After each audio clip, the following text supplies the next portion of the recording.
Good afternoon everyone, this is AJ, the Movie Owl, back. Welcome to my channel. If you haven't been here before, this channel is new, getting it off the ground, so please consider subscribing.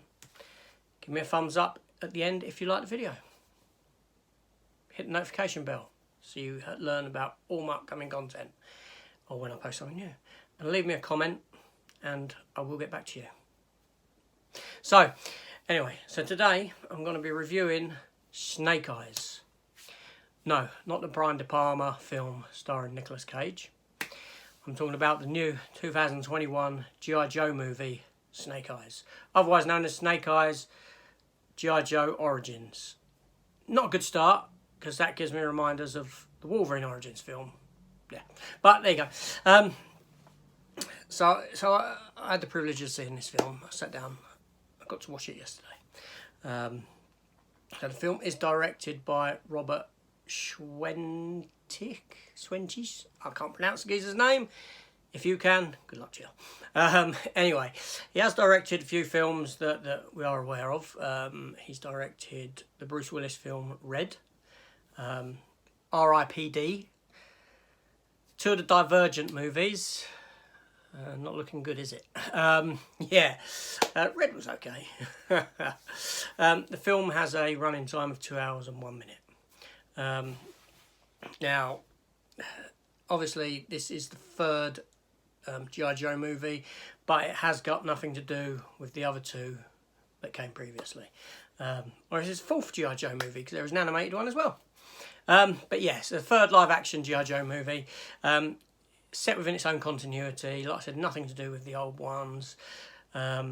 This is setting up a brand new potential crossover world for things like G.I. Joe, Transformers, Rom Space Knight, Mask, if you remember Mask from the 1980s, the cartoon series. Yeah, so we may get a massive crossover film. See how things go. I mean, I'd be down with that, wouldn't you? Like, you know, another universe with all them sort of Hasbro characters in, that'd be rather good. But anyway, back to this film. So, the film stars Henry Golding in the title role of Snake Eyes. Now, Henry Golding, I know him from Last Christmas, the Christmas film. He was very good in that, with the little blonde girl from Game of Thrones. I forget her name. The one who played Sarah Connor. Not a very good actress. But anyway, she was quite good in it as well, actually. Give her a due. No, he was very good in that. He was very charismatic. You know, he's an up-and-coming star. I think his first big role where he got noticed was Crazy Rich Asians. Now, I can't say anything about that film because I haven't seen Crazy Rich Asians for 3 reasons. 3 fundamental reasons why I've not seen that. Number 1, I don't like crazy people. Number 2, I don't like rich people. And number 3, I don't have the time. That's it. There's 3 reasons why I've not seen the film. Other than that, I would watch it at some point. He is very good. He's a wonderful actor. You know, so to see him getting some action roles, I did see him in The Gentleman, the Guy Ritchie movie. He was very good in that. So to be headlining a film like this, that's great. Hopefully there's more to come from him. Brilliant, wonderful actor. The film also stars Peter Mensah as Blind Master. Now, Peter Mensah, he's been in the Spartacus TV series. He was in Jason X, and he was in 300. Plus a wealth of other stuff. He's one of them faces where you go, I know that fella, but I don't know where from. Well, now you do. Samara Weaving stars as Scarlet.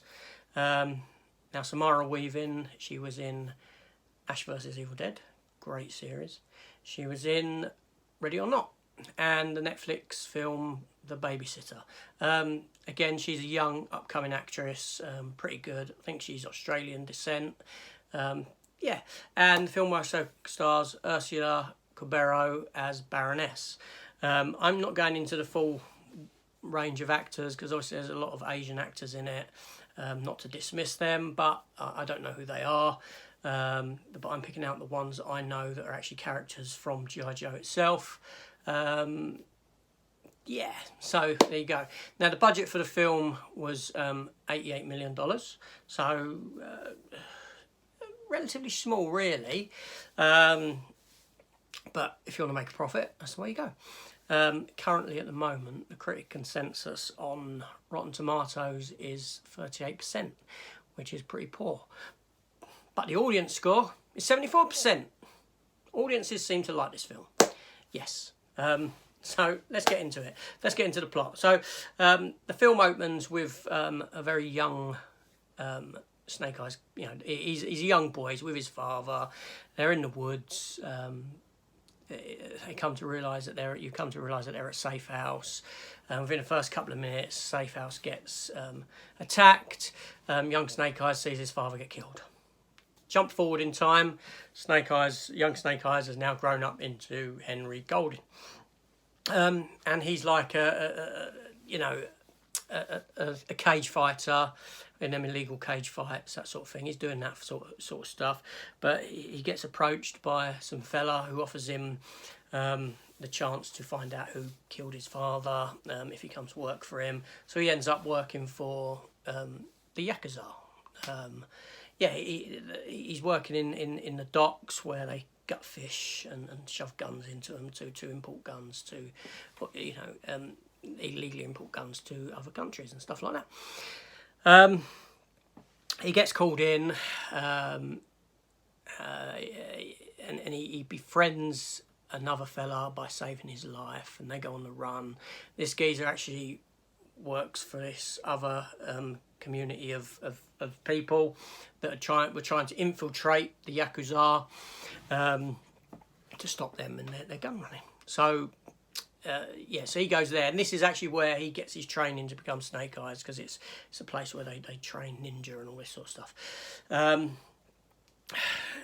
There's a lot of back and forth in that you come to find out that Snake Eyes himself is actually there undercover himself, working for the Yakuza, trying to infiltrate and steal this gem, this magical gem that gives people powers.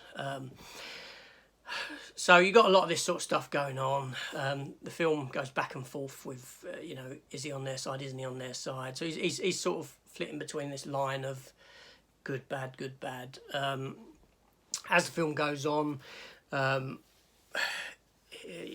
you find out that he does confront the fella that killed his father, finds out that it was actually Cobra that gave the instruction, and by the end of the film you find out that it was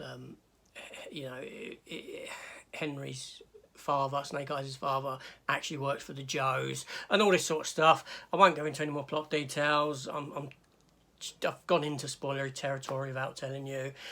Sorry about that. Don't worry, don't moan. I'll put a spoiler sign up at the beginning, possible spoilers, before I start going into it. So there you go. So I've saved myself. You hate for editing. Anyway, so the plot isn't too much to speak of. It was quite interesting, don't get me wrong. The acting was very good all round, I found. I didn't find any issues with any of the acting. Like I said, Henry Golding himself as Snake Eyes, he's the primary character. He's the one that it's all about. He's very good. Like I said, he has got that star quality about him. He's got that star look. I want to see more from him. The cast around him, all adequate. They're all good. The action within the film is great. There's a lot of great set pieces, great martial art fighting, all this sort of stuff. And I'm not very big on martial art fighting, but it was all very good. The film was paced fine. 2 hours flew by. Had a fabulous time. Now, I did go into this film blind. I didn't really expect much from it. Not followed the making of it because it's G.I. Joe. Do you know what I mean? The other two films were a bit mediocre, to say the least. In summary for this film, I thought it was a great start to this universe. Henry Golding, very good. He's top talent.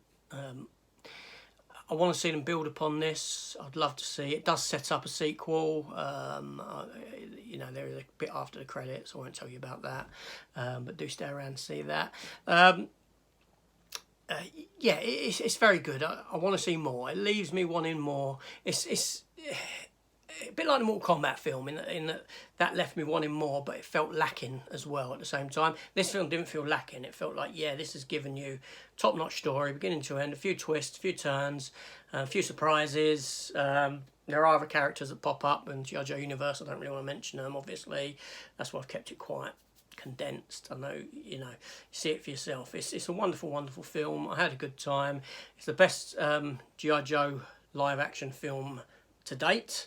So I look forward to whatever's to come. So that's my review for G.I. Joe Snake Eyes, G.I. Joe Origins. Snake Eyes, G.I. Joe Origins. Yeah, so anyway, so like I said, if you like this video, please subscribe. Give me a thumbs up. Leave me a comment, and I'll get back to you. And hit that notification bell. Ding, ding, ding, ding. So, this is AJ. Thank you for watching. Please come back and view more. There's a lot of other content on the channel. As you can see, when I first started out, it was very rough, but I'm getting better and better at what I'm doing. So all good. Goods to come. Thank you very much for your time, and I hope to see you soon. Let me know your thoughts on the film when you see it. Goodbye all. Take care.